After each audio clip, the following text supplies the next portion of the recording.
மயான கொலையில் ஒருத்தர் அம்மன் வேஷம் போட்டுட்டு சாமி ஆடிக்கிட்டே வந்தார். அவர் முன்னாடி ஒரு பொண்ணு உணர்ச்சி வசப்பட்டு அவங்களும் டான்ஸ் ஆடிட்டாங்க.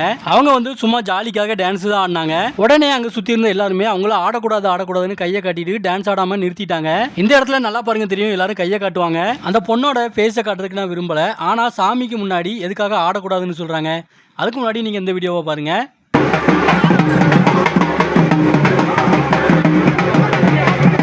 இந்த வீடியோவில் ஒருத்தர் வேஷம் போட்டுட்டு சாமிக்கு முன்னாடி ஆடுறாரு. அதனால் யாருமே எதுவுமே சொல்லலை. ஆனால் அவங்க வந்து வேஷம் போடாமல் சும்மா ஆடுறதுக்காக வந்தாங்க. அதனால் ஆடக்கூடாதுன்னு சொல்லி கையை காட்டிட்டாங்க.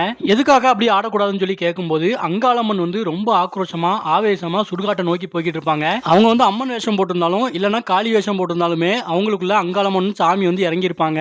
அதனால் சாமி இறங்கி ரொம்ப ஆக்ரோஷமாக அவங்க சுடுகாட்டை நோக்கி போய்கிட்டு இருப்பாங்க. அதனால் சாமி ஆடும்போது அவங்க குறுக்க வந்து சும்மா ஜாலிக்காக ஆடக்கூடாது.